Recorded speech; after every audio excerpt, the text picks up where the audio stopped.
Piers Morgan Uncensored, what he makes of this. Piers, always good to have you, my friend. Jonathan laid it out very nicely here that of course, the world is watching, but we're told in the United Kingdom very few are doing anything else, that it's ground activity to a halt. This is a huge deal, isn't it? It's the biggest deal, I think, of certainly my lifetime, and it's perfectly fitting. This is a monarch who reigned for 70 years. If you think about some of the most popular American presidents, none of them served more than 8 years. And this woman was there for 70 years, 13 years longer than I've been alive. And this is a country in mourning, Neil, to be honest. Everyone, I think, taken aback by how moved and emotional we've all been in the last few days, because, of course, she was 96. It wasn't a terrible shock. It wasn't like when Princess Diana was killed in a car crash in her 30s. And yet, when we suddenly had to wake up to the realization that we no longer had this woman on our throne, it was a huge blow to the country. And I think you're seeing that throughout this country. And I think the whole world is now seeing that. Piers, I'm wondering about these perceived rapprochements going on between Harry and William, Harry and his father, Harry and Meghan. And what do you make of them? Are they real, or is this just a temporary truce? After all, Harry has that book coming out, $20 million deal. I know you famously just said junket, but it doesn't look like he is. So where does all that stand?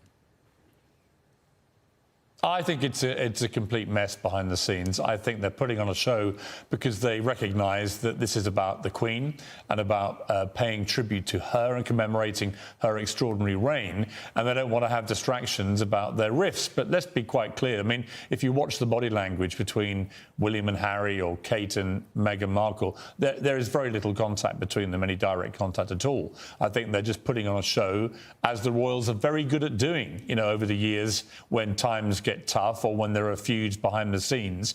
But we shouldn't kid ourselves. I think one of the biggest problems the new King Charles III is going to have is what to do about his son Harry and his daughter-in-law Meghan, given that they've set up a kind of rival royal family based in America, where they're trading off the royal titles and making themselves extremely rich. And in the process, they're also constantly criticising the royal family and the monarchy.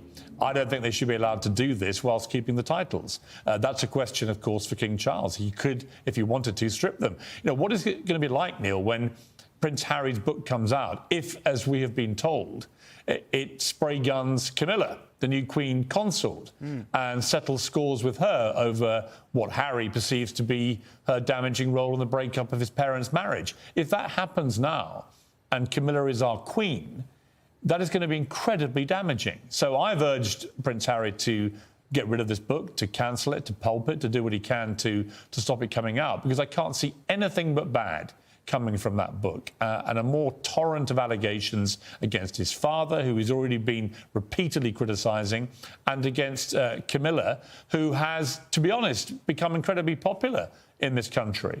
But it could all be undone with this one book, so I hope he sees sense. Piers, you had written yesterday some advice for Prince Harry that he should, quote, rein in his royals trashing wife. That doesn't seem likely, but I'm wondering where you see this whole thing going. If, to your point, this is a short-lived moment or appearance of truce, and then you got the Prince Andrew situation, all that, we could be right back to the fighting drawing board here. Yeah, listen, William and Harry don't talk to each other. I mean, all you need to know is that when the Queen was dying, Harry got on a plane up to Balmoral, stayed the night at Balmoral, left in the morning, and apparently never exchanged a single word with his brother. These were brothers who were unbelievably close. So this is a real Shakespearean tragedy, really, the breakdown of this relationship with these two boys. It would break their mother, Diana's, heart. But where does it go? Well, here's the problem, Neil. Meghan Markle, in particular, but also aided by her husband, Harry, they have set out to ruthlessly and, in my view, cynically exploit their royal status to the tune of over $100 million with these huge deals with companies like Spotify and Netflix and others. But their only currency is attacking their own family. If you take that out, what are you left with? You're left with a couple of people living in California, the easy life with their chickens and kids. That's a pretty limited appeal to any broadcasters. So they have to keep doing what they've been doing ever since they left this country and the royal family, and let's continue to criticise the royals and moan about the monarchy and how awful they were treated without ever providing any real evidence to support any of these allegations. And we're all supposed to just sit here in this country and accept it. I don't think King Charles will accept it. I think he's extremely hurt by what's been going on. I think when this funeral is out the way, and it will be a huge event, I think it's quite right that the focus should be entirely on the Queen this week.